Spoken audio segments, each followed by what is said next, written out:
ओम नमः पार्वती पते हर हर महादेव। जिसका चिंतन करने से प्राण हो, रक्षा हो, वही मंत्र है। शिव जिसको कभी छोड़ता ही नहीं है, शिव की दृष्टि में है वो, शिव ने जिसको पकड़ रखा है, उस शहर का नाम है काशी। काशी लोग जाते हैं मोक्ष प्राप्ति के लिए। कैसे और कब काशी की स्थापना हुई? काशी अनादिकाल से स्थापित है। कहा जाता है कि काशी धरती पर नहीं है, कहा जाता है कि काशी शिव के त्रिशूल पर है। विश्वेश्वर, केदारेश्वर, ओंकारेश्वर, त्रिशूल के 3 शूलों के ये प्रतीक स्थापित है। स्वर्ग नर्क की क्या प्रक्रिया है, पर इसके बारे में थोड़ा सा बताइए, क्या है? आप जिस जीवन को जी रहे हैं, इसी जीवन में स्वर्ग और नर्क का होना है। मैं थोड़ा सा ना मणिकर्णिका घाट के बारे में जानना चाहता हूँ। शिव शक्ति का सामीप्य स्थल, महाश्मशान का जागृत केंद्र, ये मणिकर्णिका घाट है। मणिकर्णिका घाट पर ही इतनी सारी चिताएं एक साथ चलती रहती हैं। ये चिताएं चलने का क्या रहस्य है? मुझे किन किन घाटों पर जाना चाहिए, जो विशेष घाट है? पंचगंगा घाट सबसे ऐतिहासिक, सबसे आध्यात्मिक, सबसे प्रमुख घाटों में से है। हमारी भारत सरकार ने भी काशी में कॉरिडोर बना दिया है। तीर्थ को तीर्थ के नजरिए से विकसित करना चाहिए, पर्यटन को पर्यटन के नजरिए से विकसित करना चाहिए। ओम नमः पार्वती पते हर हर महादेव। नमस्ते, जय हिंद दोस्तों। जैसा कि आपको पता चल ही गया होगा कि आज हम किस विषय पर चर्चा करने जा रहे हैं। जी हाँ, आज का विषय बहुत ही विशेष और ख़ास होने वाला है, क्योंकि आज हम बात करने जा रहे हैं एक ऐसे शहर के बारे में, एक ऐसे स्थान के बारे में जहाँ पर कहा जाता है कि लोग मोक्ष की प्राप्ति करने के लिए जाते हैं, और मोक्ष की प्राप्ति करने के लिए लोग वहाँ पर जाकर आत्महत्या भी करते हैं। उस शहर में जो गंगा नदी है वो विपरीत दिशा में बहती है, और बहुत सारे इसी प्रकार के तमाम चीज़ें हैं, मेरे जहन में भी हैं और आप लोगों के जहन में भी होंगी, क्योंकि मैं तो अभी तक नहीं गया हूँ। जितना भी देखा है, पढ़ा है, सुना है, वीडियोस के माध्यम से, किताबों के माध्यम से देखा, सुना, पढ़ा है। और यदि आप गए हैं कभी काशी विश्वनाथ महादेव की नगरी, तो एक बार कमेंट बॉक्स में नीचे लिख करके हमें बताएं, और कैसा आपको वहाँ जा कर के लगा ये भी ज़रूर बताएं। तो आज इस विशेष और ख़ास चर्चा के लिए हमारे साथ जो चेहरा, जो शख्सियत और जो ज्ञान हमारे साथ आज स्टूडियो में मौजूद है, उनको जाना जाता है आचार्य रामानुज नाम से। तो ये आचार्य जी आए हैं आज हमारे पास काशी से चल करके। आचार्य जी, सबसे पहले आपका बहुत बहुत स्वागत है और बहुत बहुत आभार, आपने अपना बहुमूल्य समय निकाला और आप यहाँ तक चल करके आए। बहुत बहुत शुक्रिया आपका, बहुत बहुत आभार, बहुत बहुत अभिनंदन। आपको बहुत बहुत धन्यवाद। सबसे पहले तो भगवान विश्वनाथ के और काशी के परम पवित्र संदेश को आप तक पहुंचाने का और जन जन तक पहुंचाने का जो हमें आपने मौका दिया, अवसर दिया, उसके लिए आपका आभार। बहुत बहुत धन्यवाद आपको। देखिए, मुझे लगता है कि ये अवसर मैंने आपको नहीं दिया है, ना ही मैंने खुद से चुना है, ये मेरे ख्याल से ईश्वर ने हम दोनों को दिया है। बिल्कुल। और कहाँ से शुरू, आप किस मंत्र से आप शुरू करना चाहेंगे? मैं सबसे पहले काशी विश्वनाथ को प्रणाम करूंगा। जी। गंगा तरंग रमणीय जटा कलापम गौरी निरंतर विभोषित वाम भागम नारायण प्रियमनंगमदापहारम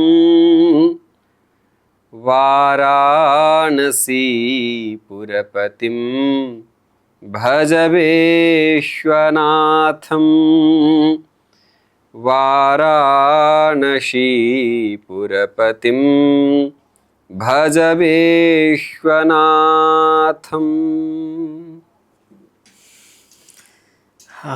आचार्य जी, अक्सर कहा जाता है कि मंत्रों में बड़ी ताकत होती है।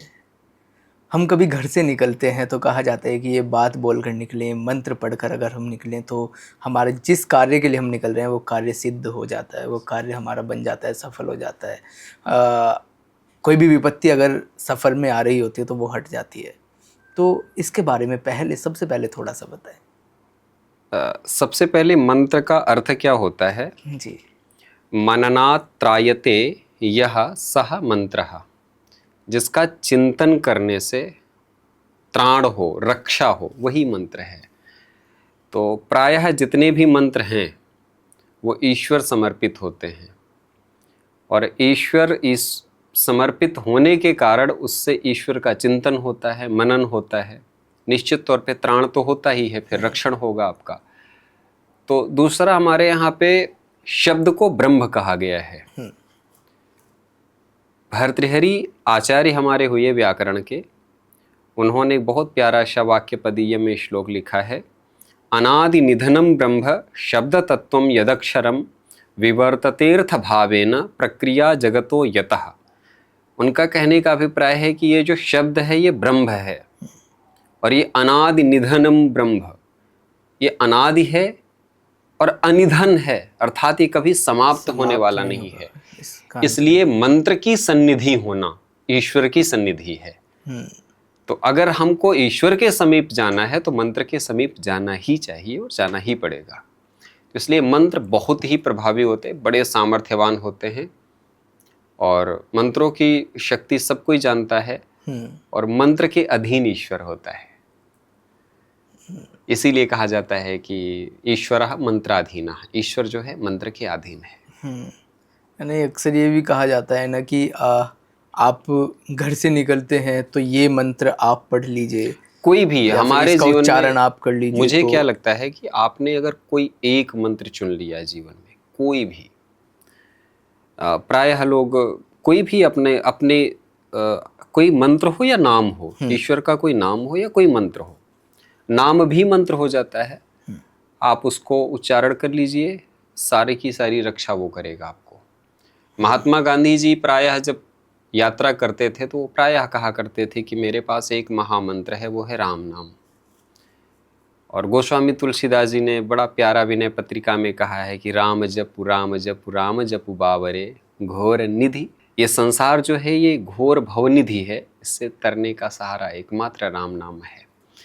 तो सबने अपनी अपनी दृष्टि से नाम को, नाम प्रताप को उजागर किया है।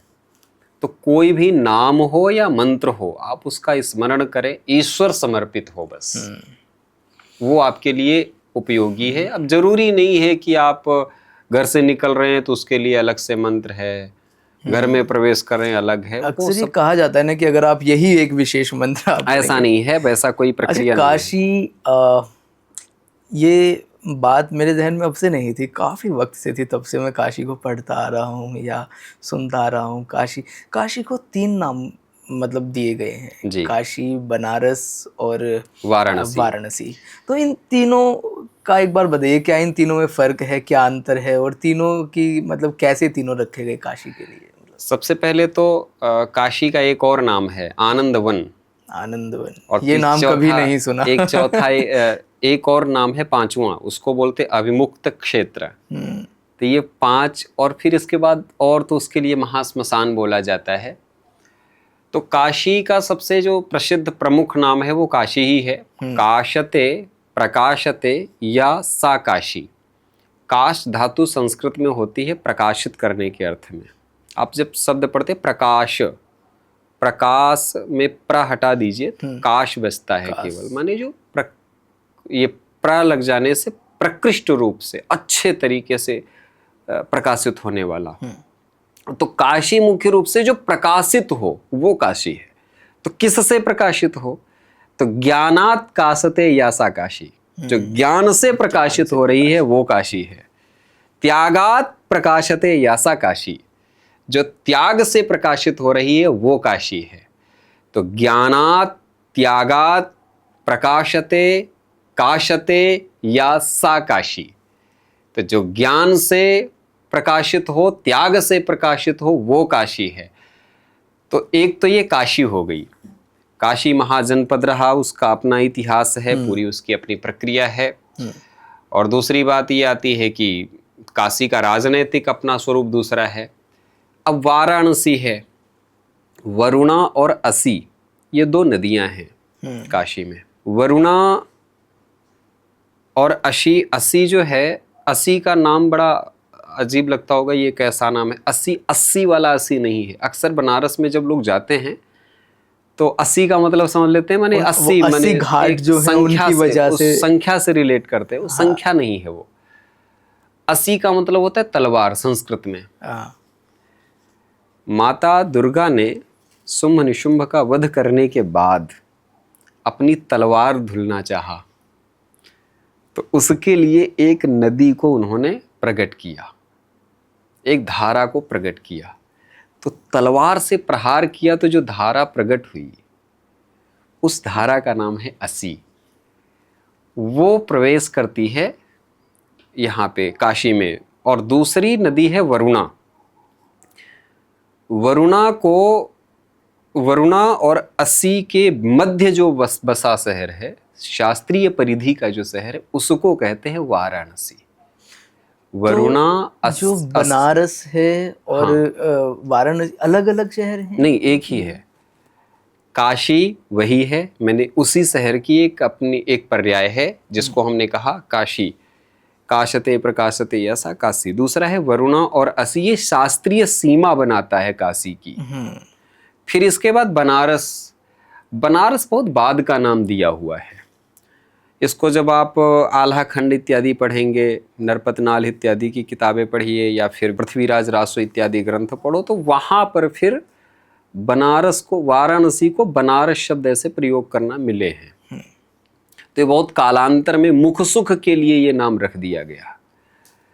तो मालवीय जी ने भी जब अपनी काशी हिंदू विश्वविद्यालय का नामकरण किया तो अंग्रेजी में उन्होंने बनारस हिंदू यूनिवर्सिटी ऐसा करके किया। काशी हिंदू यूनिवर्सिटी इंग्लिश में भी नहीं है, बनारस हिंदू यूनिवर्सिटी है। तो बनारस कालांतर में प्रयोग में आया है। प्राचीन नाम काशी और वाराणसी है। तीसरा जो और बताया मैंने, अविमुक्त क्षेत्र। विमुक्त का मतलब होता है जो छूट जाए, अविमुक्त का मतलब होता है जो कभी न छूटे। लेकिन किससे न छूटे? शिवात अविमुक्तम क्षेत्रम यत् तत् अविमुक्त क्षेत्र। माने शिव जिसको कभी छोड़ता ही नहीं है, शिव की दृष्टि में है वो, शिव ने जिसको पकड़ रखा है, उस शहर का नाम है काशी। इसीलिए उसको अविमुक्त क्षेत्र कहते हैं। फिर इसके बाद आता है इसका महाश्मशान कहते हैं। महाश्मशान का मतलब जहां शिव निरंतर नृत्य करते हैं, नर्तन करते हैं शिव, वो महाश्मशान है। इसीलिए नियम है, कभी आप जाएंगे, कभी किसी श्मशान पे जाइए तो एक प्रावधान होता है कि वहां से कोई चीज लाई नहीं जाती है। इसीलिए काशी से आज भी गंगा जल नहीं लेकर आया जाता। क्यों? क्योंकि वो काशी कोई तीर्थ तो है, पवित्र तीर्थ है, महान तीर्थ है। अयोध्या, मथुरा, माया, काशी, कांची, अवंतिका, पुरी, द्वारावती, चैव सप्तैका, यहाँ भी मेरा ये भी एक मतलब जहन में था कि मैं आपसे पूछूं, मन में था कि काशी से गंगा जल, मैंने जितना भी पढ़ा उसमें यही पढ़ा कि 2 रीज़न बताए जाते हैं, उसके 2 कारण बताए जाते हैं। एक तो ये बताया जाता है कि काशी में क्योंकि 24 घंटे चिताएं जलती रहती हैं, उनकी जो अस्थियां होती हैं उनको प्रवाहित किया जाता है, सिलाया जाता है, तो उसकी वजह से नहीं लेकर आया जाता। या फिर ये कह लीजिए कि वो जल गंदा हो जाता है एक तरीके से, अगर हम थोड़ा साइंस की तरफ जाएं, है ना, कि विज्ञान ये कहता है कि वो जल गंदा हो जाता है, उसमें दुर्गंध पैदा हो जाती है क्योंकि वो उसमें अस्थियां प्रवाहित करते हैं, तो उस वजह से इसका रीज़न मुख्य यही है। आपने शुरुआत जब किया कार्यक्रम की तो उसमें बताया कि काशी लोग जाते हैं मोक्ष प्राप्ति के लिए। अच्छा, जल जब हम लाएंगे तो जल में सूक्ष्म जीव भी होते हैं। वो सूक्ष्म जीव काशी क्यों छोड़ना चाहेंगे? आप जब मोक्ष के लिए वहां जा सकते हो तो सूक्ष्म जीव भी तो किसी रूप में वहां मोक्ष प्राप्ति के लिए हैं। मिट्टी क्यों लाई जाएगी काशी से? क्योंकि काशी की मिट्टी में भी सूक्ष्म जीव बसे हैं ना। इसीलिए वहां से जो चीजें हम इसलिए नहीं लाते हैं क्योंकि वो जो जीव है, न जाने कौन हो, यति, मुनि, अमलात्मा, विमलात्मा, किस रूप में वहां तपश्चर्या कर रहा हो, और हम उसको लेके आ रहे हैं। काशी के बहुत बड़े संत हुए कीनाराम बाबा। वो वेश बदलने में, हमारे यहाँ संतों ने खूब रूप बदले हैं, पता नहीं कौन सा संत किस रूप में वहां हो। हम जल लेके चले आ रहे हैं तो पता चलेगा कि हम पुण्य की जगह पर पाप करके आ जाएंगे। तो काशी से कोई भी चीज़ इसीलिए नहीं लाई जाती है क्योंकि वो मोक्ष नगरी है, वहाँ हर कोई छूटने जाता है। हम बंधन में बंधने नहीं जा रहे हैं वहाँ पर। हम क्यों लेके आएंगे कुछ? हम तो वहाँ सब कुछ छोड़ने गए थे, तो हम जल भी क्यों लेके आए? लाना है तो प्रयाग से लाइए, हरिद्वार से लाइए, ऋषिकेश से लाइए, काशी से नहीं। काशी छोड़ने की जगह है, इसलिए काशी से नहीं लाते हैं। अच्छा, कहा जाता है कि काशी का जो इतिहास है वो 2000 साल पुराना है, 3000, 5000 अलग अलग जगह अलग अलग मतलब वर्षों का इतिहास बताया गया है। तो कैसे और कब काशी की स्थापना हुई, कब काशी स्थापित मुख्यतः जब हम इतिहास का विवेचन करने बैठते हैं तो कई बार अतिरेक कर जाते हैं। इतिहास हमारे यहाँ भारत का सबसे विवादास्पद विषय है। हाँ इसलिए इतिहास पे जब हम चर्चा करते हैं तो बहुत घबराते हैं। हाँ लेकिन हकीकत ये है, प्रायः कह दिया जाता है भारत की जो हिंदू संस्कृति है या हिंदू, खासकर हिंदू संस्कृति है, वैदिक संस्कृति, ये 7000 साल पुरानी है। बिल्कुल गलत है ये। हमारा वेद अनादिकाल का है, हमारी वैदिक कालीन व्यवस्था अनादिकाल की व्यवस्था है। आर्य सभ्यता और सिंधु घाटी की सभ्यता पृथक नहीं है, ये कई प्रमाण सिद्ध हो चुका है। जब सिंधु घाटी की सभ्यता अर्वाचीन नहीं है, प्राचीन है, तो वैदिक सभ्यता अर्वाचीन सभ्यता कैसे हो सकती है? एक बात। दूसरी बात आती है कि भारत के जितने भी महानगर डेवलप हुए, सांस्कृतिक महानगर, उनको स्थापित होने में हम वर्षों का क्यों देखते हैं? वो महाश्मशान था पहले, तो महाश्मशान कोई बसाने की प्रक्रिया ही नहीं है। महाश्मशान की, महाश्मशान अनादिकाल से है। वो जब शिव अनादि है तो काशी भी अनादि है। इसलिए इसको एक वर्ष के परिधि में बांटना बिल्कुल गलत होगा। दूसरा ये आ जाता है, कई बार हमारे यहाँ ग्रंथों को काल में बांटने की कोशिश की जाती है। वेद को काल में बांट दिया गया कि वेद का काल ये है, वैदिक काल वो काल था। मैं सवाल पूछता हूँ कि आज वैदिक काल नहीं है? मैं बैठा हूँ आपके सामने, मुझे वेद आते हैं, तो मैं वैदिक नहीं हूँ क्या? आप बैठे हैं, आपके घर में पूजा पाठ, कर्मकांड, सारी विधि होती है, वैदिक रीति से होती है। आपका विवाह होगा वैदिक रीति से होगा, आपके जितने संस्कार हुए वैदिक रीति से हुए। आज भी वैदिक काल है। तो हमारे इतिहासकारों ने काल विभाजन में एक बहुत बड़ा अतिरेक किया। उन्होंने इतना सीमित कर दिया, वैदिक काल यहां से यहां तक बस। तो इसलिए काशी अनादिकाल से स्थापित है, ये समझना पड़ेगा।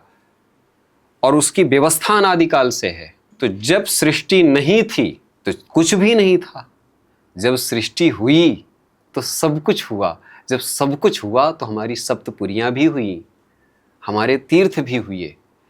इसलिए इनको एक काल में बांटना बिल्कुल नामुमकिन है और बांटा भी नहीं जा सकता। तो काशी अनादिकाल से है। तो काशी ये भी कहा जाता है कि काशी धरती पर नहीं है, काशी इस पृथ्वी पर नहीं है। कहा जाता है कि काशी शिव के त्रिशूल पर है। और अगर कुछ भी मतलब ऐसी प्रलय आता है या फिर कुछ भी संसार में, इस ब्रह्मांड में, या फिर कुछ भी अगर इस प्रकार की अनहोनी होती है तो काशी पर कोई भी कुछ ऐसा उसका प्रभाव नहीं पड़ेगा। जी, त्रिशूल पे है भगवान शिव के काशी, ऐसा कहा जाता है। इसके थोड़ा सा हमारे यहाँ साहित्य में 3 प्रकार की शब्द शक्तियाँ होती हैं। एक होती है अभिधा, दूसरी होती है लक्षणा, तीसरी होती है व्यंजना। मैं बिल्कुल आपको वो चीज़ें नहीं बताऊंगा जो आज का युवा कहे कि ये तो बिल्कुल अवैज्ञानिक बातें हैं। कोई शहर किसी त्रिशूल पे कैसे बस सकता है? त्रिशूल का मतलब क्या है? 3 प्रकार के शूल होते हैं। पहला शूल का मतलब ताप, कष्ट, दुख, तापत्रय जिनको कहा जाता है, आधिदैविक, आदि भौतिक और आध्यात्मिक। ये 3 प्रकार के दुख हैं हमारे। इन पूरे तीनों के तीनों दुखों को शमित करके जिस नगर को स्थापित किया गया है वो काशी है। इसीलिए कहते हैं त्रिशूले राजिता काशी। ये है त्रिशूल और इसका प्रतीक वहां पर 3 है, विश्वेश्वर, केदारेश्वर, ओंकारेश्वर। त्रिशूल के 3 शूलों के ये प्रतीक स्थापित है वहां पे। ओंकारेश्वर, केदारेश्वर और विश्वेश्वर। पहले शूल को आध्यात्मिक, आधिदैविक, आदि भौतिक, आध्यात्मिक का शमन ओंकारेश्वर, आदि भौतिक का शमन केदारेश्वर, आदि दैविक का शमन विश्वेश्वर करते हैं। तो इसलिए इस चीज को समझना चाहिए, त्रिशूल कोई यंत्र मात्र नहीं है, वहां पे अस्त्र मात्र शस्त्र मात्र नहीं है। यहाँ पे त्रिशूल एक बहुत व्यापक स्वरूप है। यहाँ पे व्यापक स्वरूप का मतलब जो दर्शन में हम पढ़ते आ रहे हैं तापत्रय, उन तापत्रयों को शमित करके जिस नगर को स्थापित किया गया है, जहां पर ये तीनों ताप आपको व्यवधान न प्रदान करे, वो नगर काशी। जैसे राम राज्य की कल्पना हम पढ़ते हैं, दैहिक दैविक भौतिक तापा राम राज्य काहू नहीं व्यापा। तो जो शिव नगर बसाएगा वो कैसा होगा? तो इन तीनों तापों को दबा के बसाया गया शहर है। इसलिए वहां पर अगर सच्चाई देखा जाए, राम राज्य का प्रथम स्वरूप शिव राज्य है, वो काशी में स्थापित हुआ है। कोई दुख नहीं किसी को। आज भी काशी की जो फक्कड़पन है वो इसी का प्रतीक है। कोई दुख नहीं, यत् प्राप्तम तत्पर्याप्तम, जो मिला उसी में सुकून। इसीलिए यहाँ पर उस्ताद बिस्मिल्लाह खां जब भारत रत्न मिला और उसके बाद जब वो बीमार हुए, बहुत ज़्यादा दिल्ली में भर्ती थे, उनसे कहा गया कि यहीं रहो, दिल्ली में इलाज कराओ। बार बार वो हट कर रहे थे, बनारस जाऊंगा मैं। तो उनसे कोई बड़ा नेता मिलने गया, क्यों बनारस जाना चाहते हो? दिल्ली इतना अच्छा शहर, एम्स में तुम्हारा इलाज चल रहा है, बनारस बनारस रट लगाया हो। तो उन्होंने एक शब्द बोला था, चना चबैना गंगजल जो पुरवय करतार, काशी कबहु न छोड़िए विश्वनाथ दरबार। तो क्या आप समझ सकते हैं, जो इस त्याग की पराकाष्ठा का नगर हो, जहां तापत्रय परेशान ही ना करते हों, उस नगरी को काशी कहते हैं। इसलिए उसको त्रिशूल पर बसी नगरी कहा जाता है। वो केवल यंत्र मात्र नहीं है, एक व्यवस्था का नाम है। फिर जो वहां पर जो गंगा नदी है विपरीत दिशा में, विपरीत दिशा नहीं है, उत्तर वाहिनी है। हाँ, इसको तो थोड़ा सा इस तरह से कहा जाता है। मैंने जब ऐसा है, पढ़ा गंगा जी हाँ। सीधे प्रायः हर जगह पे वो पूर्व वाहिनी है, पूर्व दिशा में बहती है। काशी में क्या है कि काशी में त्रिपुर सुंदरी एक पुल है, उसके आगे रविदास घाट पड़ता है, वहां से गंगा जी उत्तर वाहिनी हो गई है। और वो उत्तर वाहिनी होकर के फिर ये जब वरुणा का संगम हो जाता है, फिर धीरे से पूर्व वाहिनी हो जाती है। तो उत्तर वाहिनी काशी में हो रही है गंगा। तो जहां जहां नदी उत्तर वाहिनी होती है वो शिव का सबसे प्रिय स्थल माना जाता है। तो काशी सबसे प्रिय स्थल है शिव जी का, क्योंकि गंगा जी वहाँ उत्तर वाहिनी है। अच्छा, एक चीज़ और है कि काशी में अक्सर लोग ये सुना है कि काशी में मोक्ष की प्राप्ति का तो वहाँ पर है ही जी, कि मोक्ष की प्राप्ति होती है। तो सुना है कि वहाँ पर कुछ ऐसी धर्मशालाएं हैं जिनमें लोग जा कर के रहते हैं और अपनी मतलब सुसाइड कर लेते हैं वहाँ पर जाके। नहीं, सुसाइड के केस नहीं आते हैं। मोक्ष प्राप्ति के लिए सुसाइड के केस तो नहीं आते हैं। मैं भी रहा हूँ, अभी तक रह ही रहा हूँ काशी में। पहले, बहुत पहले लोग जाते थे। हमारे यहाँ एक व्रत प्रक्रिया है, जैसे जैनों में संधारा होता है, संलेखना उसको बोलते हैं। संधारा में क्या होता है, जल अन्न सब कुछ छोड़ दिया जाता है और ईश्वर का चिंतन करते हुए अपना शरीर छोड़ दिया जाए, प्राणांत कर लिया जाए। तो उसको संधारा कहते हैं। और हमारे यहाँ इसको शिव सायुज्य प्राप्ति का एक मार्ग बताया गया है। काशी में गए तो पवित्र विधि होती है, प्रतिदिन गंगा स्नान करें, विश्वनाथ जी के दर्शन करें और शिव नाम स्मरण करें। इस तरीके से रहते हुए काशी में शरीर का त्याग हो जाए। तो इस तरीके से कुछ वहाँ पे प्राचीन का बहुत पहले से धर्मशालाएं बनाई गई थी। तो लोग जाते हैं, रहते हैं। अभी भी कई धर्मशालाएं काम कर रही हैं ऐसा। तो ऐसा कि वहाँ पे आत्महत्या कर लेते, ऐसा नहीं है और ऐसा करना भी नहीं चाहिए। अगर कोई सोचता है कि मैं किसी नगर में जाके आत्महत्या कर लूँगा मोक्ष मिल जाएगा, आत्महत्या से मोक्ष नहीं मिलता, कभी नहीं मिलता। चाहे आप काशी में मरे, चाहे कहीं भी मरे, आत्महत्या होती है।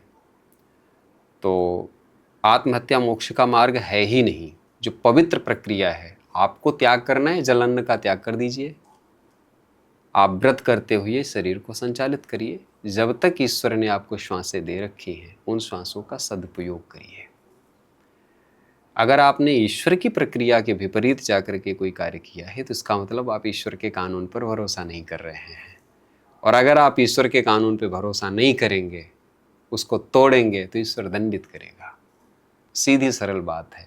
यहाँ पर भी ट्रैफिक रूल तोड़ देने पे पुलिस उठा ले जाती है।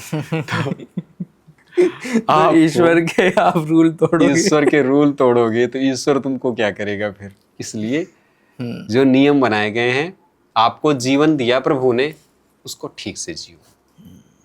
तो आत्महत्या का विचार भी नहीं आना चाहिए। अच्छा, जैसे आप हम मोक्ष की और इन सब चीज़ों की बातें करते हैं, हम आम जीवन में रोजाना न जाने कितनी बार एक तरीके से अच्छे कर्म बुरे कर्मों की बात करते हैं कि अगर हम अच्छा कर्म करेंगे तो हम स्वर्ग में जाएंगे, हम बुरे कर्म करेंगे तो नर्क में हमको ईश्वर भेज देंगे। जी तो जी। ये स्वर्ग नर्क की क्या प्रक्रिया, एक बार इसके बारे में थोड़ा सा बताइए, क्या है? स्वर्ग नरक जैसा उल्लेख हमारे यहाँ है, तो जब हम अपने शास्त्र पढ़ते हैं, खासकर वेदांत इत्यादि देखते हैं, तो एक सांख्य दर्शन हमारा सबसे प्राचीन दर्शन है। इसका कपिल मुनि जी ने प्रणयन किया है।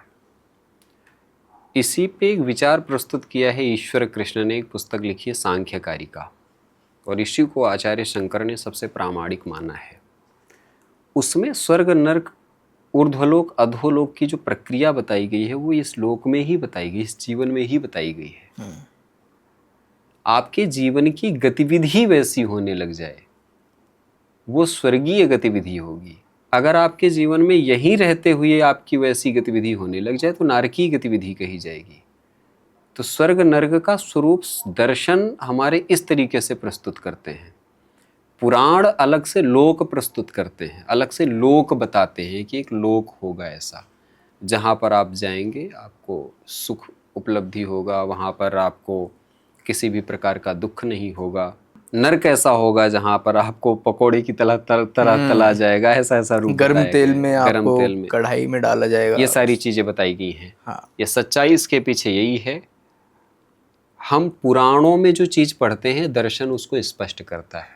हमारे जो षट दर्शन है, जिनके आधार पे हमारे सारे संप्रदाय स्थापित हैं भारतवर्ष में, वो स्पष्ट करते हैं कि भाई आप जिस जीवन को जी रहे हैं, इसी जीवन में स्वर्ग और नरक का होना है, कोई अलग से लोक नहीं है।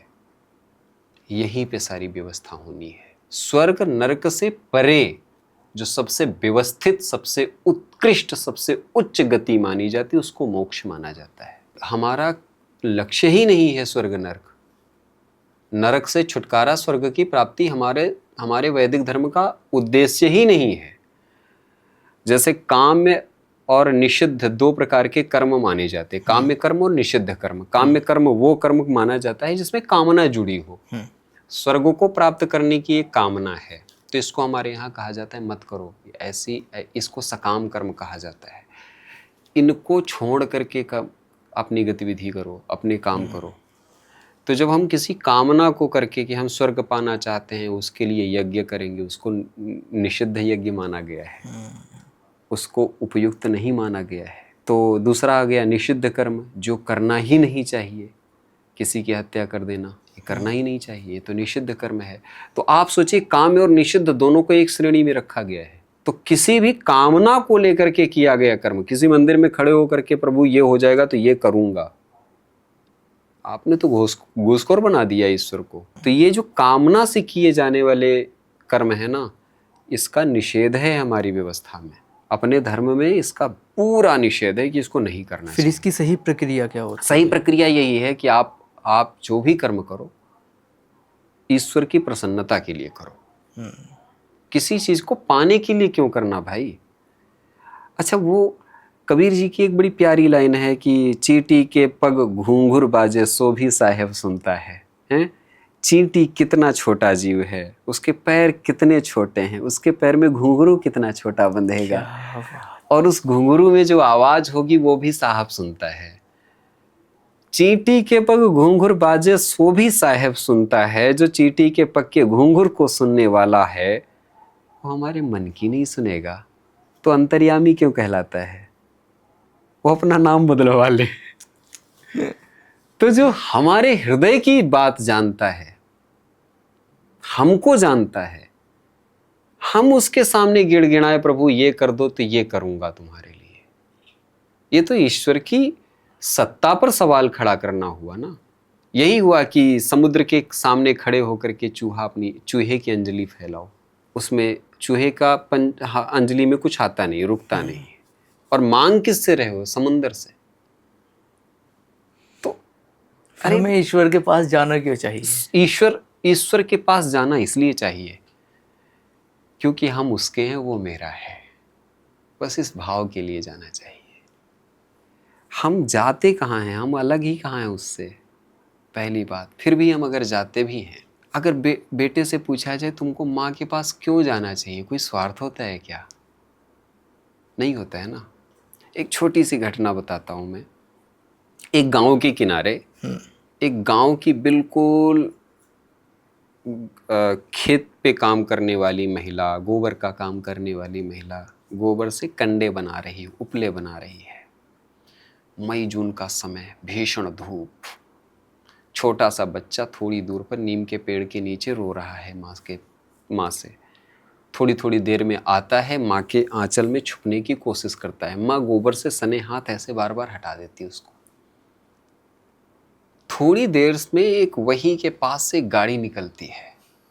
एक संभ्रांत महिला गाड़ी से निकलती है, आभूषणों से सजी धजी बिल्कुल, और बच्चे को दुलारते हुए, आजा बेटा, आजा आजा आजा मेरे पास आजा। वो जाता नहीं है। और वो उस महिला को देख करके अपनी माँ की गोदी में छुपता है। उसके लिए दुनिया का सबसे महफूज स्थान अपनी माँ की गोदी है। तो परमपिता परमात्मा का सानिध्य माता की गोद का सानिध्य है। किसी स्वार्थ के लिए नहीं जाया जाता है, बस जाया जाता है। ये भी नहीं पता क्यों जाया जाता है। इसमें कोई भी प्रयोजन होता ही नहीं है। जब प्रयोजन हो जाएगा तो प्यार कहाँ है फिर? परमात्मा से प्यार होता है भाई, इसमें कोई प्रयोजन नहीं होता।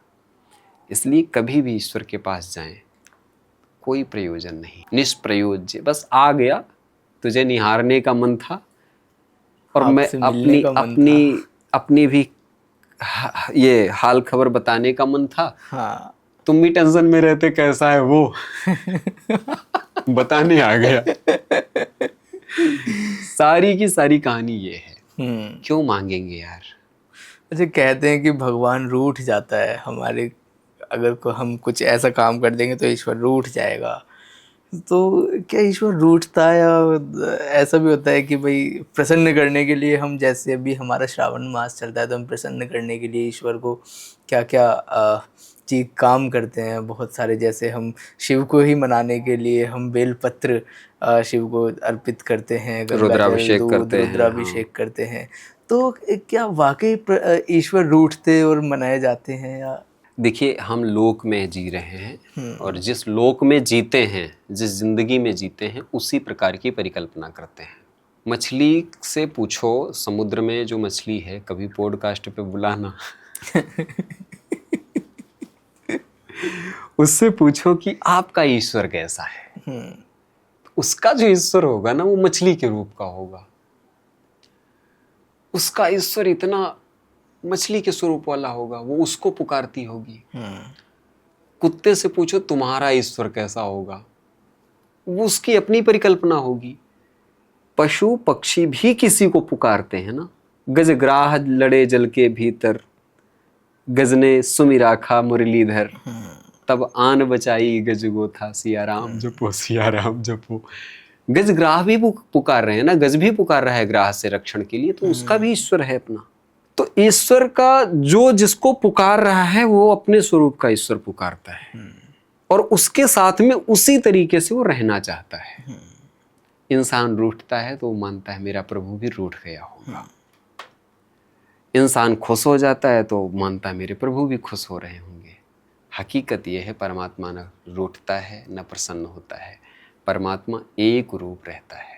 उसके लिए कोई ऊंचा नहीं, कोई नीचा नहीं, कोई अपना नहीं, कोई पराया नहीं, सब उसी में एक समान है, सब उसी में है।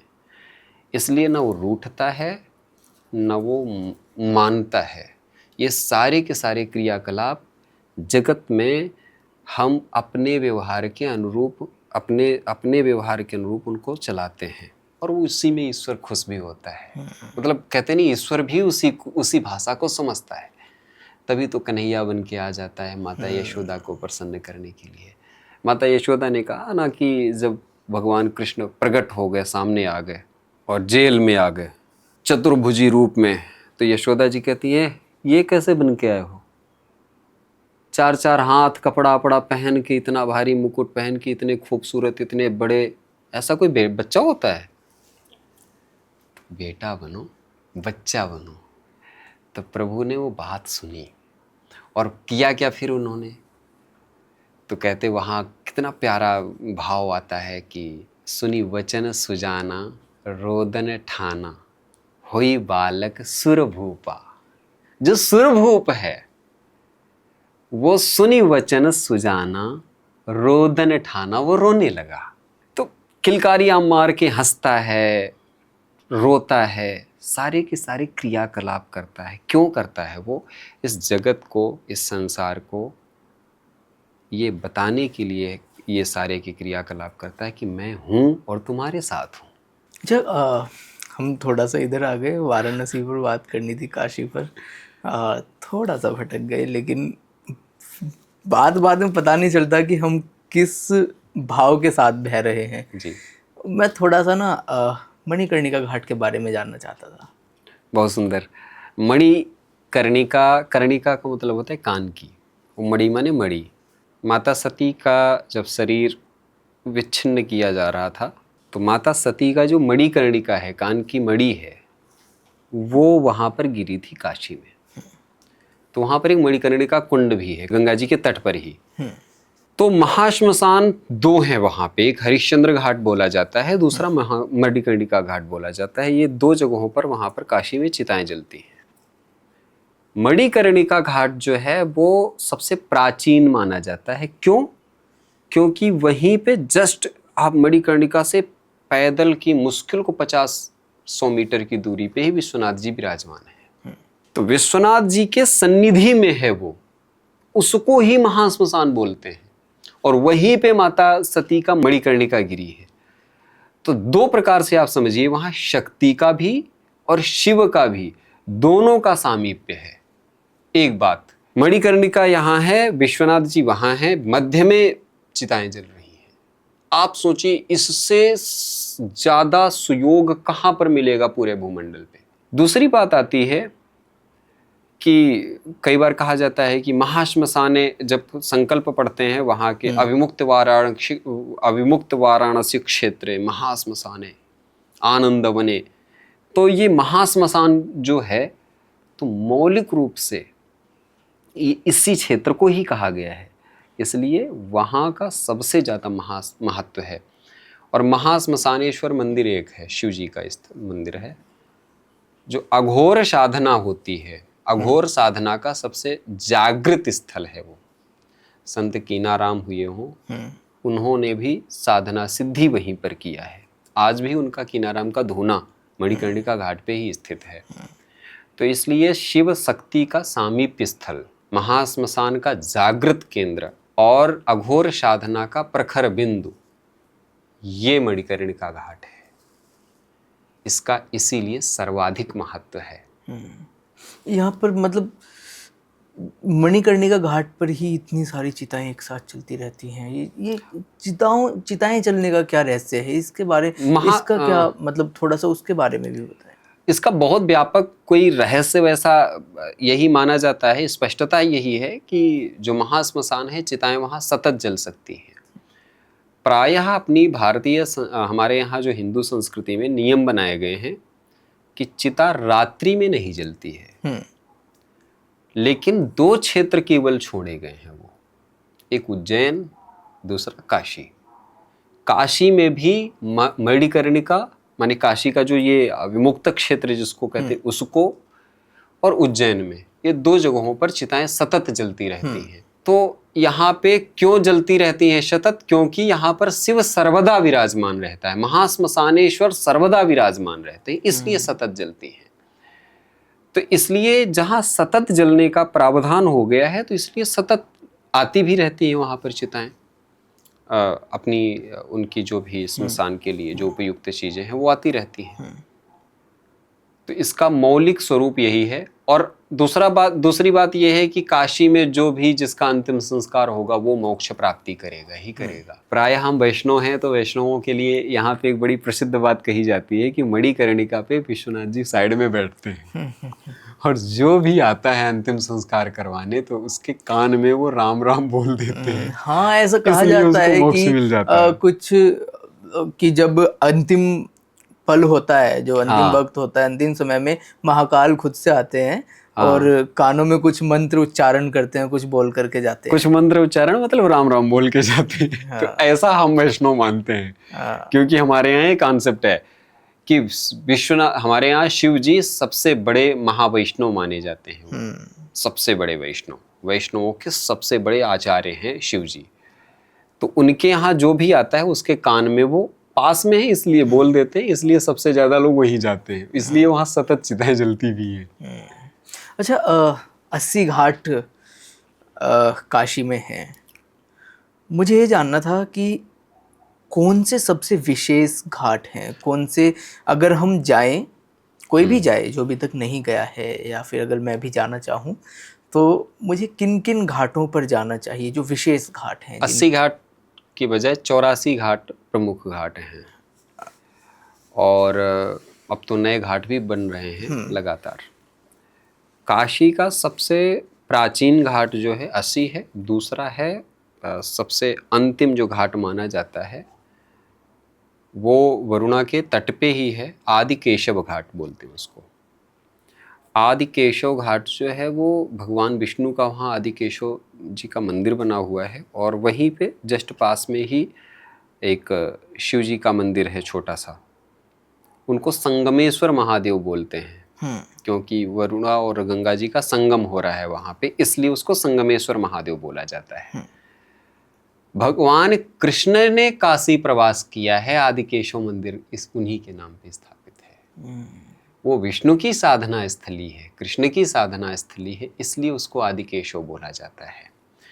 प्रायः हमारे यहाँ जो यात्री जाते हैं दर्शन करने के लिए आदि केशव घाट तक नहीं पहुँच पाते हैं। आदि केशव घाट जरूर जाना चाहिए और उस मंदिर में जरूर दर्शन करना चाहिए। संगमेश्वर महादेव और आदि केशव भगवान के दर्शन जरूर करें। उसके बाद में राजघाट आता है।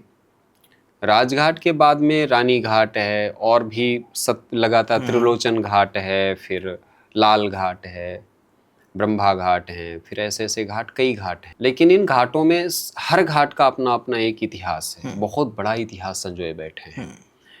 जैसे हम राजघाट का नाम लिए तो राजघाट दिल्ली में भी है, बिल्कुल, और दिल्ली वाला राजघाट भी गांधी से कनेक्ट है, वहाँ वाला भी घाट गांधी से बहुत ज़्यादा कनेक्ट है कि वहाँ गांधी विद्या संस्थान है और सर्व सेवा संघ है, सारी चीज़ें हैं।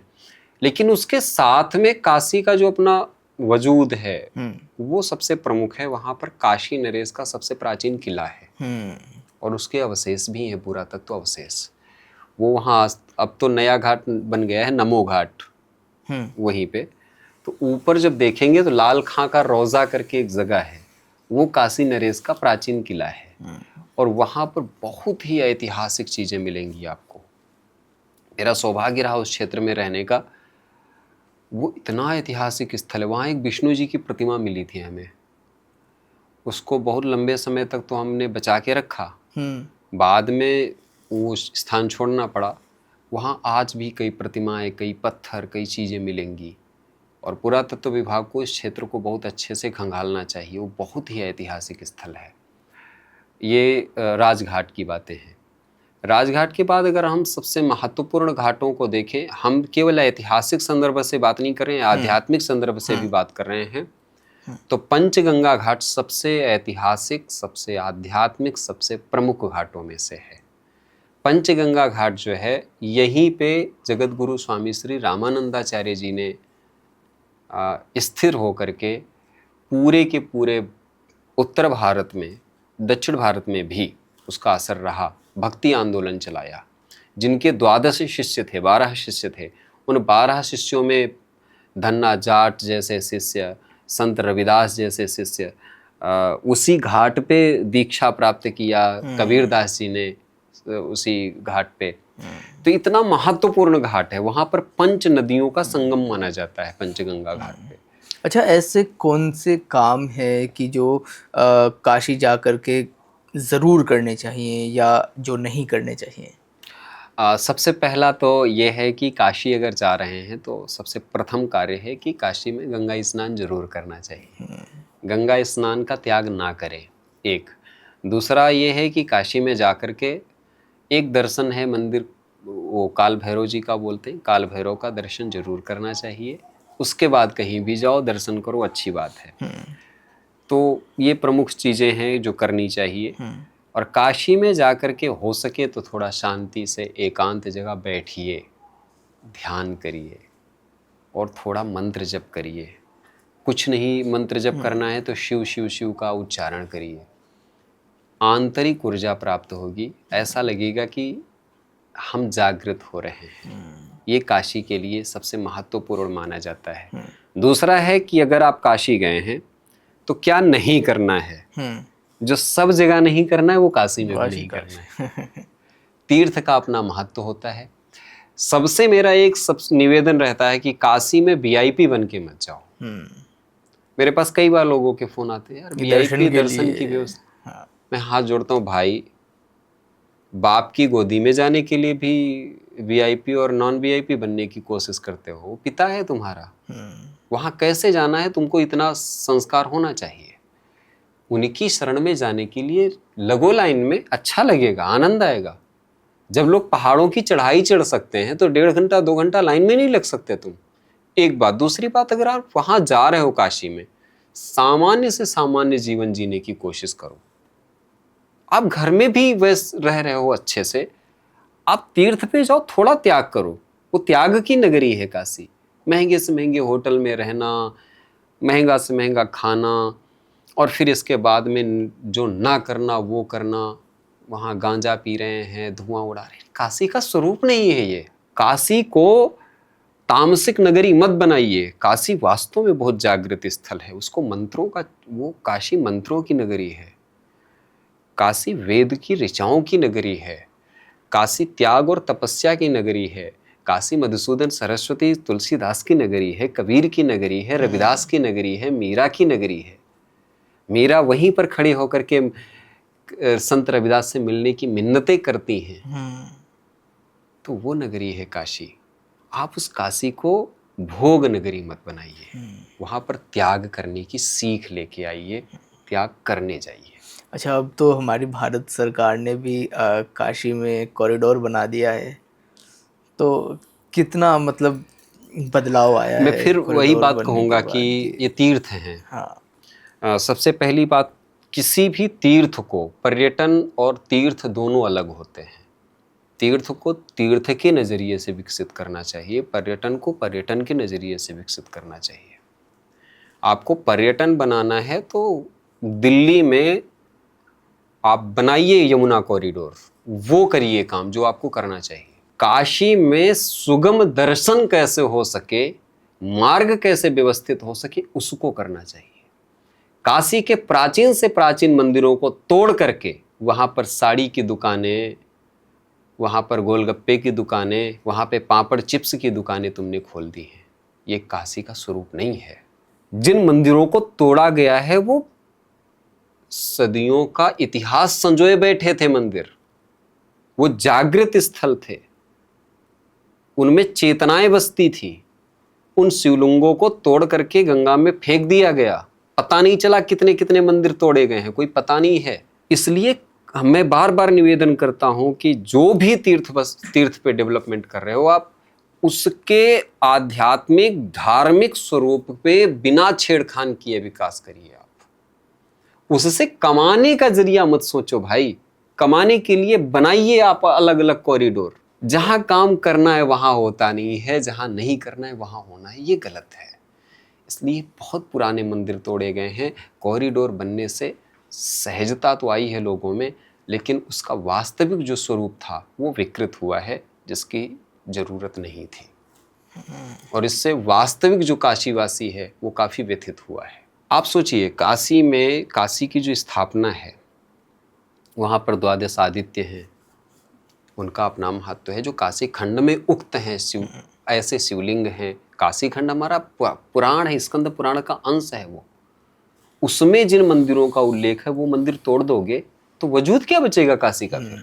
अष्ट भैरव हैं, वो रहने चाहिए। इसी से काशी है, इसी से उनमें जागृति है। कोई भी तीर्थ तभी जागृत रहता है जब उसका वास्तविक स्वरूप बचा रहता है। तो वास्तविक स्वरूप से छेड़खानी हुई है वहां पे, अभी भी लगातार जारी है, जिसको रोकना चाहिए लोगों को। अच्छा, काशी कब जाना चाहिए? क्या कोई ऐसा समय कि भाई आप इस समय जाएंगे तो बहुत ज़्यादा महत्व है, या महत्व और अमहत्व का ऐसा कोई वो नहीं है। सुगमता सहजता अपनी अपनी लोगों को देखना चाहिए। काशी के घाटों को घूमने का कई लोगों में मन होता है कि काशी के घाट ठीक से घूम सके, तो उसके लिए सबसे अच्छा समय होता है सर्दियों का। कि सर्दी में जाएंगे, गंगा जी का जल भी थोड़ा नीचे चला जाएगा और घाटों पे ठीक से घूम पाएंगे। घाटों में जो शिवलिंग बने हैं या छोटे छोटे मंदिर हैं, बड़े प्यारे मंदिर हैं, बड़ा ऐतिहासिक महत्व लिए संजोए बैठे मंदिर हैं, उनमें जाने का सौभाग्य मिलेगा। तो सर्दियों का समय सबसे अनुकूल माना जाता है। देव दीपावली आएगी, फिर कार्तिक पूर्णिमा की जो देव दीपावली होती है, वो सबसे बड़ा प्यारा समय है। अच्छा, आपने अभी उसकी बात की थी कि हमें मंत्र उच्चारण करना चाहिए वहाँ पर बैठ के। तो जो हम माला जप करते हैं जी, उसकी क्या सही प्रक्रिया होनी चाहिए? माला जप कैसे करनी चाहिए? माला जप की प्रक्रिया सीधी सरल है, बहुत आसान प्रक्रिया है। आपने गुरु दीक्षा अगर ली होगी तो गुरु दीक्षा लेते समय आचार्य या गुरुजी जो होते हैं वो बता देते हैं कि कैसे कैसे जप करना है। एक तो ये होता है। दूसरा है कि माला दिखा के जप नहीं होना चाहिए, उसको आच्छादित करके जप करना चाहिए, बंद करके जप होना चाहिए। 108 मंत्र होते हैं, मतलब मोती होते हैं उसमें, मनका होते हैं, उसी को लेकर के जप करना चाहिए। शुचिता से जप करना चाहिए, पवित्रता से आसन लगा के जप करना चाहिए। अभी थोड़ा सा अवैज्ञानिक प्रक्रिया शुरू हो गई है, लोग चलते फिरते ऐसे जप रहे हैं, वो प्रक्रिया सही नहीं प्रक्रिया मानी जाती है। हाँ, नाम जप कर सकते हो चलते फिरते उठते बैठते, कभी भी करिए, लेकिन मंत्र को व्यवस्थित ढंग से करिए, पवित्र होकर के, आचमन करके, और पूर्वाभिमुख या पश्चिमाभिमुख या जो समय जैसा है उस अनुरूप व्यवस्था करके आप बैठ के जप करिए। तीर्थ में जाइए, अगर आपके पास माला नहीं भी है, मैंने कहा कि मंत्र जप करना है, अगर नाम जप करना चाह रहे हो तो शांत एकांत जगह बैठ गए, पवित्र हो गए, थोड़ा आचमन इत्यादि कर लिए और लगातार शिव शिव का जप कर रहे हैं। नाम जप तो किसी भी अवस्था में कैसे भी कर सकते हैं, मंत्र जप के लिए थोड़ी सी अपनी प्रक्रिया का पालन करना चाहिए। फिर आप आज के कथावाचकों को कैसे देखते हैं? कथावाचक हो गए, संत हो गए, जैसे भी आपने देखा होगा कि लोग आज के दौर में संतों की वाणी पर भी विराम लगाना चाहते हैं, उनके ऊपर भी अंकुश लगाना चाहते हैं, बहुत सारे प्रश्न खड़े कर देते हैं अगर वो समाज को एक अच्छा रास्ता आपको एक दिखाता छोटी है सी तो। कहानी बताता हूँ मैं, हाँ। बहुत छोटी सी। कुंभन दास जी को सीकरी बुलाया गया था, फतेहपुर सीकरी अकबर ने बुलवाया था। कुंभन का बहुत फेमस पद है, भक्तन को कहाँ सीकरी सो काम, आवत जात पनैया टूटे बिसरी जाए हरि नाम, जिनको मुख देखत दुख उपजे तिनको करनी पड़े सलाम। संतन को कहाँ सीकरी सो काम। सबसे पहली बात तो यह है, संतों को राजनीति में संलिप्त नहीं होना चाहिए। एक बात, अगर वो संलिप्त हो गए हैं तो उनको राजनैतिक आघात सहने पड़ेंगे और उनमें फिर घबराना नहीं चाहिए, एक बात। दूसरी बात है, संतों की वाणी पे विराम लगाने की सामर्थ्य किसी में नहीं है, और संत अबाध गति से बोलते रहेंगे, उनको कोई नहीं रोक सकता। संत का काम है मार्गदर्शन करना। संत का परिवार ये समाज है, जो कहते हैं कि तुम कौन होते हो संत, ये कौन होते हैं ऐसा बोलने वाले, वही होते हैं बोलने वाले। वो माता पिता के बाद आचार्य आता है हमारे यहाँ। मातृदेवो भव, पितृदेवो भव, आचार्य देवो भव, अतिथि देवो भव, आचार्य देव है वो, और वो नैतिक जिम्मेदारी है उसकी। वो समाज की रोटी खाता है, समाज में चेतना लाएगा, समाज को सही मार्ग बताएगा। इसलिए अगर संत बोलेगा तो लोगों को ऐतराज नहीं होना चाहिए, और रोकने की सामर्थ्य तो किसी में है भी नहीं, संत रुकेंगे भी नहीं।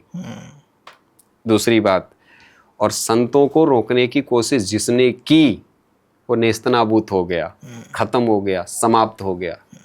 इसलिए संत नहीं रुक सकते।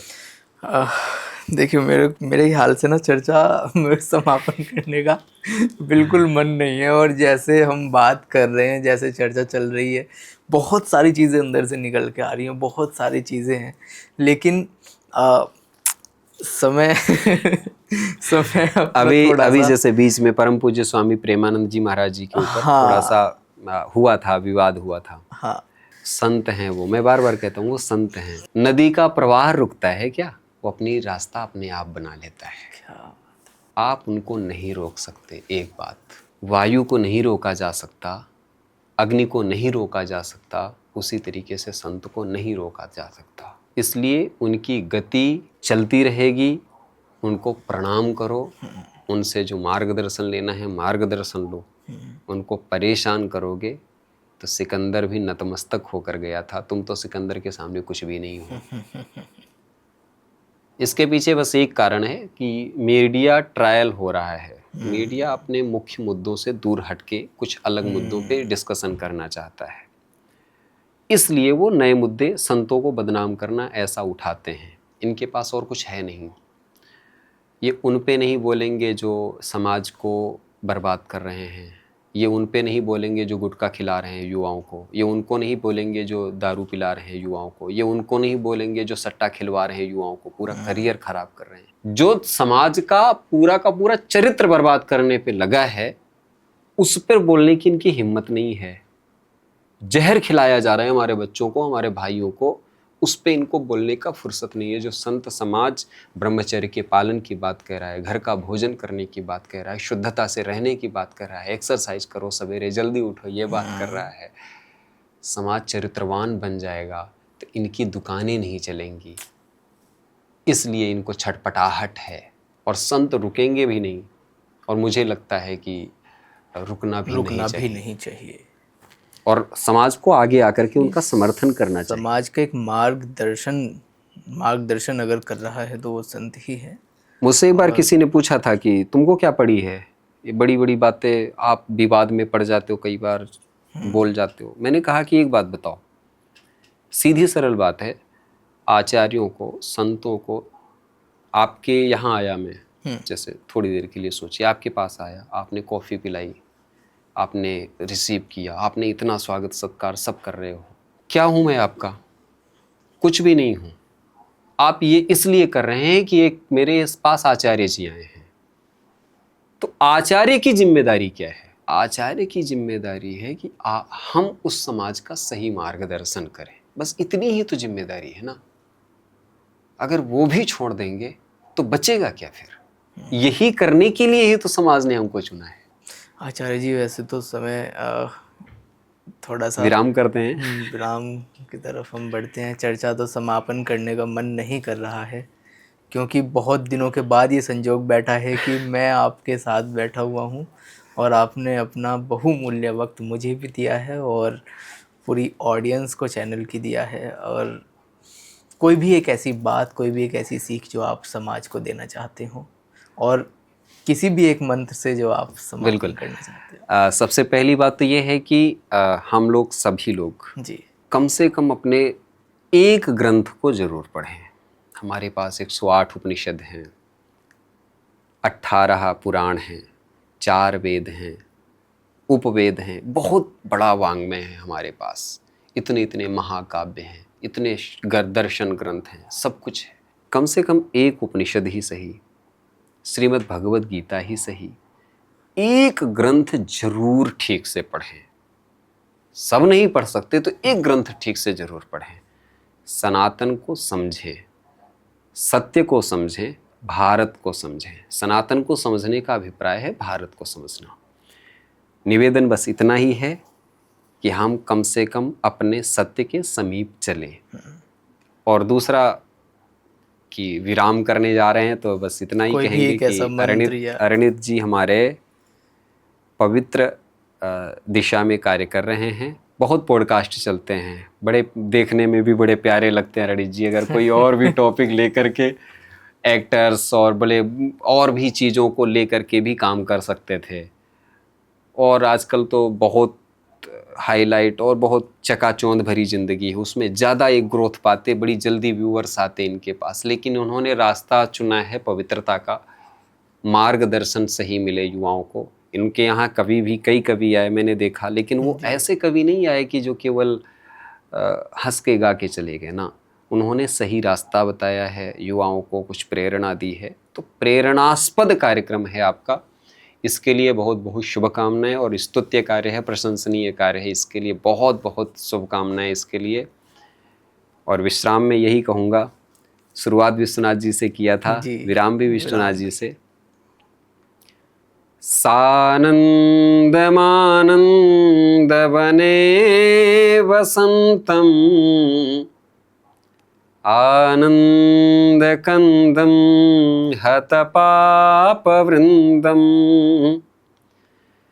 वाराणसीनाथमनाथनाथं श्रीविश्वनाथं शरणं प्रपद्ये। रामाय रामभद्राय रामचन्द्राय वेधसे रघुनाथाय नाथाय सीतायाः पतये नमः। जय श्री सीताराम। हर हर महादेव। ओम नमः पार्वती पतये हर हर महादेव। तो अगर आपने पूरी चर्चा सुनी, अगर आप वाराणसी काशी जाना चाहते हैं, तो जितनी भी आपने चर्चा सुनी है, इन सभी चर्चाओं को अपने, इस सभी उपदेशों को अपने अंदर उतारें और इन सभी मूल रूप से बातों का ख्याल रखते हुए काशी जाएं। और जहाँ जाना चाहिए वो भी हमारे आचार्य जी ने बताया, जहाँ नहीं जाना चाहिए वो भी बताया, क्या करना चाहिए वो भी बताया। तो अगर आपके रिलेटिव्स कहीं जाना चाहते हो, आपके साथी संबंधी जाना चाहते हो काशी, तो उनको भी ये वीडियो शेयर कर दीजिए। और अगर आपने अभी तक चैनल सब्सक्राइब नहीं किया है तो कृपया करके चैनल सब्सक्राइब कर दीजिए, क्योंकि हम इसी प्रकार की तमाम जानकारियाँ आप तक पहुँचाते रहेंगे। अगले एपिसोड तक के लिए बने रहिए। तब तक के लिए जय सिया राम, सीताराम, नमस्कार।